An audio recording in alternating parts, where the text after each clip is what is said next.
नमस्कार दोस्तों, मैं आप सभी का स्वागत करता हूं आपके अपने चैनल दिव्यांश पाठशाला आई वे टू ग्रो में टॉपिक वाइज जीके सीरीज में आप सभी का विशेष स्वागत है। इस सीरीज का मुख्य उद्देश्य है आप किसी भी एग्जाम की तैयारी कर रहे हो, अगर आपके में जीके एज अ टॉपिक आता है तो जीके से रिलेटेड कोई भी क्वेश्चन आपकी नजरों से बाहर नहीं जाना चाहिए। ये कोई क्वेश्चन सीरीज नहीं होगी, ये कंप्लीट एनालिसिस वाइज क्लासेस होंगी। किसी भी क्वेश्चन सीरीज नहीं, कंप्लीट एनालिसिस क्लासेस है। आज हमारी थर्ड क्लास है। थर्ड क्लास में हम लोग चर्चा करेंगे प्रमुख रामसर स्थलों के बारे में। इसकी पीडीएफ आप हमारे टेलीग्राम चैनल दिव्यांश पाठशाला से प्राप्त कर सकते हैं, जिसका लिंक आपको डिस्क्रिप्शन में दिया गया है। अगर आपको क्लासेस अच्छी लगती हैं तो क्लासेस को लाइक करिएगा, एक थम्स अप दीजिएगा। साथ में अगर चैनल पर नए हैं तो चैनल को सब्सक्राइब जरूर कर लीजिए, क्योंकि आपका एक एक सब्सक्रिप्शन हमारे लिए मोटिवेशन का कार्य करता है। चलिए आज की क्लास को स्टार्ट करते हैं, जिसमें हम लोग जानेंगे all about Indian Ramsar sites. भारतीय रामसर साइटों को, रामसर स्थलों के बारे में संपूर्ण जानकारी। सबसे पहले हम लोग रामसर साइट, हकीकत में ये नाम ही क्यों पड़ा, रामसर स्थल ये नाम क्यों पड़ा, इसका कुछ अदर नाम दिया जा सकता था, कुछ और हो सकता था। तो पहले इसकी हिस्ट्री के बारे में चर्चा करते हैं। इसकी हिस्ट्री क्या है। अर्ध रामसर स्थलों के बारे में सबसे पहले जानिए। वो अर्धभूमि स्थल है। अर्धभूमि मतलब जो वेटलैंड होते हैं, इसको हम लोग वेटलैंड प्लेसेस भी कहते हैं, वेटलैंड प्लेसेस, ठीक है। अर्धभूमि स्थल मतलब दलदली क्षेत्रों का संरक्षण करने के लिए। आज से बहुत पहले की बात है कि 2 फरवरी था, मतलब वैलेंटाइन डे आने वाला था, 1971 की बात है। 2 फरवरी 1971 में रामसर एक स्थल है जो ईरान का स्थल है। ईरान के रामसर में एक बैठक होती है, इसमें यह डिस्कशन किया जाता है कि दुनिया भर में जितने भी अर्धभूमि स्थल हैं, क्योंकि उनके संरक्षण के लिए बच्चे चर्चा की जाता है। अब अर्धभूमि का ही संरक्षण के बारे में क्यों चर्चा की गई, क्योंकि अर्धभूमि में जैव विविधता बहुत पाई जाती है। जैव विविधता का मतलब क्या है, ये भी आप लोग समझ लीजिए। तो ये सारे क्वेश्चंस पूछे नहीं जाएंगे। ये क्वेश्चन पूछा जाएगा 2 फरवरी 1971 को क्या हुआ। जैव विविधता के बारे में क्वेश्चंस पूछे जा सकते हैं, पर ये नहीं पूछा जाएगा कि हकीकत में इसकी परिभाषा क्या है, ये क्यों बनाया गया, इस पर के बारे में डिस्कशन होगा।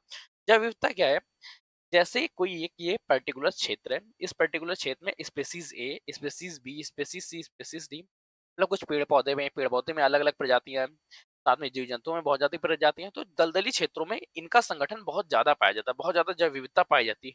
तो जैव विविधता के संरक्षण हेतु पूरी दुनिया में कोई कार्य करना था, कि ताकि जैव जैव विविधता का संरक्षण हो सके। तो उसके लिए रामसर, ईरान के रामसर में एक बैठक हुई और उसमें यह डिस्कशन किया गया कि रामसर स्थलों का संरक्षण किया जाएगा। ये कब हुई, 2 फरवरी 1971 को। इसलिए 2 फरवरी क्या बनाया जाता है, रामसर डे या वेटलैंड डे मनाया जाता है। रामसर डे, इसी को हम लोग वेटलैंड डे के नाम से भी जानते हैं, वेटलैंड डे या दलदली भूमि हेतु दिवस। 2 फरवरी क्या मनाया जाता है, wetland day, Ramsar site, Ramsar स्थल। अब वर्तमान समय में रामसर स्थलों की अगर चर्चा करें, वर्तमान समय में अगर पूरी दुनिया की बात करें, विश्व में 2465 रामसर स्थल है, जिसमें से भारत में 75 रामसर स्थल है। मतलब विश्व में 2475 और भारत में कितने हैं, 75 रामसर स्थल।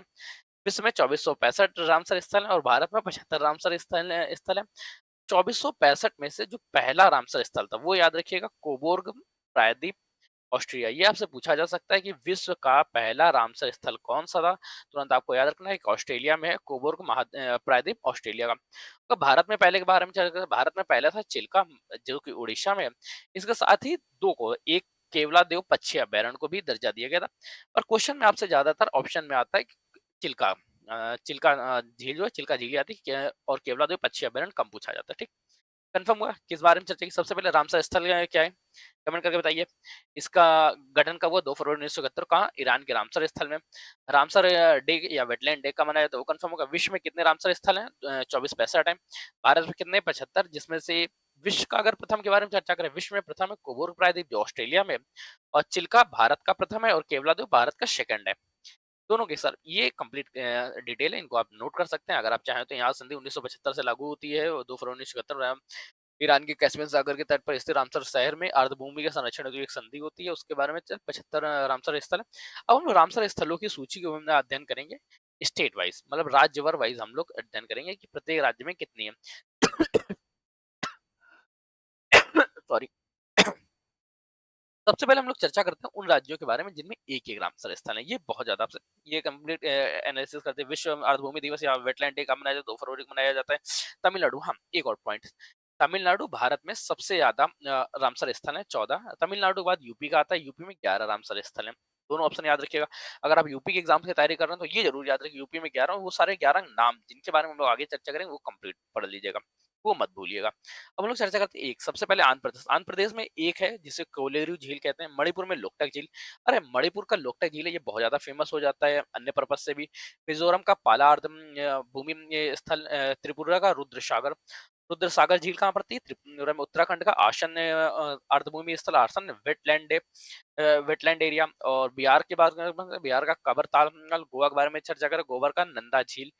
ये कर्नाटक में रंगनाथन पट्टुम पक्षी अभ्यारण्य है ये, ठीक है, अभ्यारण्य, ठीक है। और असम का दीपोर बिल। इसमें से सबसे ज्यादा इंपॉर्टेंट क्या है?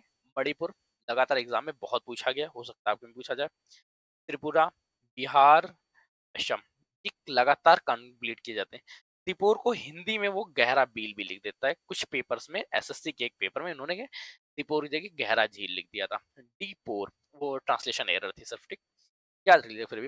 लद्दाख के बारे में चर्चा करें, लद्दाख में दो हैं, उन दोनों इंपॉर्टेंट्स के नाम याद रखिएगा, तशो मोमोरी और तशोकर लेक झील झील। और राजस्थान के बारे में संभार और केवड़ा, इसमें से केवड़ा देव बहुत ज्यादा इंपॉर्टेंट हो जाता है, ये लगातार एग्जाम में पूछा गया। पश्चिम बंगाल के बारे में चर्चा करें, सुंदरवन डेल्टा। अच्छा, सुंदरवन डेल्टा किन दो नदियों के मुखाने पे है, ये भी याद रखिएगा। का नाम अब मैं आपको बिल्कुल नहीं बता रहा हूँ, केवल लिख के बताऊंगा, ये आप लोग याद रखिएगा। पश्चिम बंगाल में सुंदरवन डेल्टा और पूर्वी कोलकाता वेटलैंड। हरियाणा के बारे में चर्चा करें, सुल्तानपुर और भिंडवास। हरियाणा से भिंडवास कई बार पूछा गया है, सुल्तानपुर थोड़ा सा कम पूछा जाता है, ये एग्जाम का उतना फेवरेट नहीं है।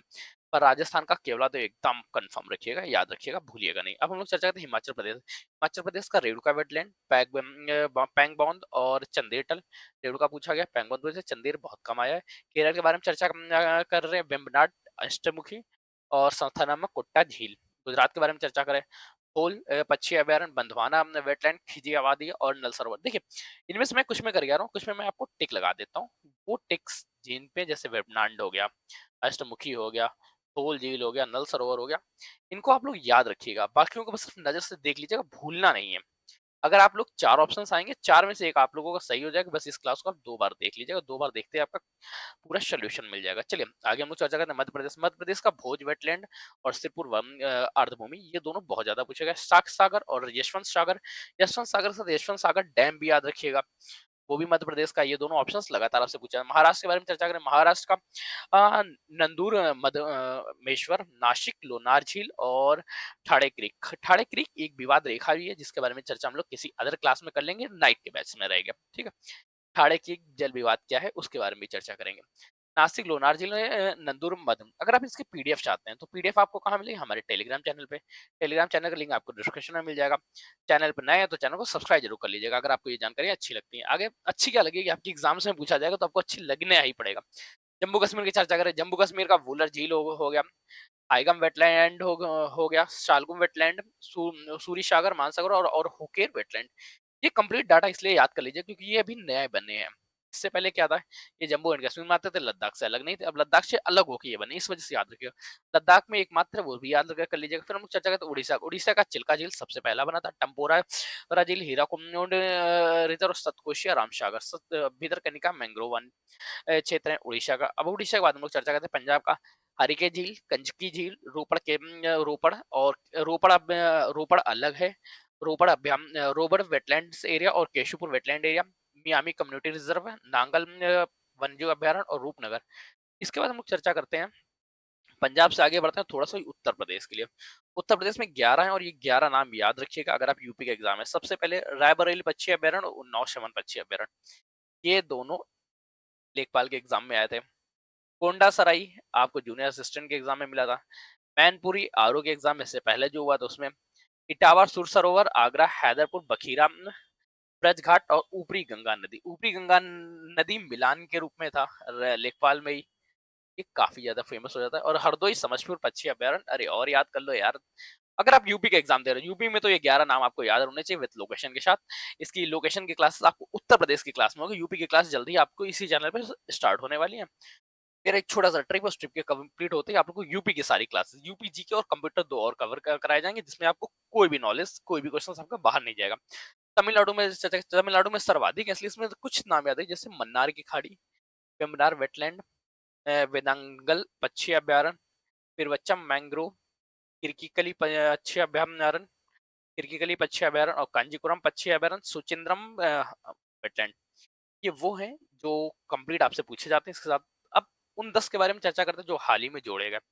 ये 10 अगस्त 2022 में जोड़े गए, इससे पहले 2022 में दो बार जोड़े गए। 2022 में पहले अप्रैल में जोड़े गए थे जिसमें 5 जोड़े गए, फिर अगस्त के मंथ में 10 और जोड़े गए। तो ये 10 का डाटा और याद रख लीजिएगा, छोटा सा थोड़ा। सतकोशिया, रंगनाथ थिट्टू और नंदा। सतकोशिया कहाँ पड़ता है? सतकोशिया देखिए नाम से आपको लग रहा होगा ये उड़ीसा में पड़ रहा है।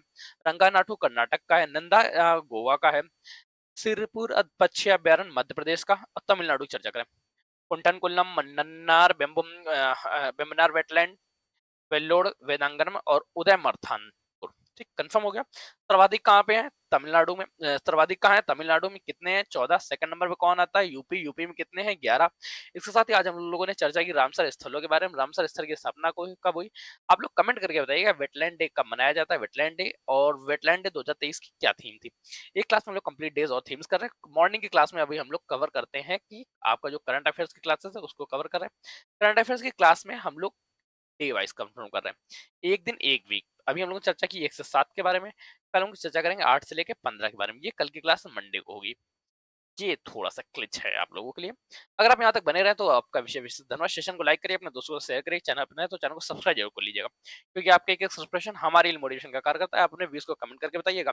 चैनल पर नए हैं तो चैनल को सब्सक्राइब, लाइक, शेयर करिएगा। अब आप पीडीएफ को प्राप्त करने के लिए हमारे टेलीग्राम चैनल पर जुड़ सकते हैं। टेलीग्राम का लिंक आपको डिस्क्रिप्शन में मिल जाएगा, या आप दिव्यांश पाठशाला करके सर्च कर लीजिए। हमारी वेबसाइट की विजिट कर सकते हैं, जहाँ को आपको सभी कंटेंट मिल जाएगा, www.divyanspathshala.in। आज के सेशन के लिए तब तक कीप स्टडिंग, कीप स्माइलिंग, पढ़ते रहिए, मुस्कुराते रहिए, क्योंकि मुस्कुराहट और पढ़ाई दोनों एक साथ अच्छी लगती है, अकेले अकेले दोनों ही अधूरे हैं। धन्यवाद दोस्तों, आज के सेशन के लिए इतना ही।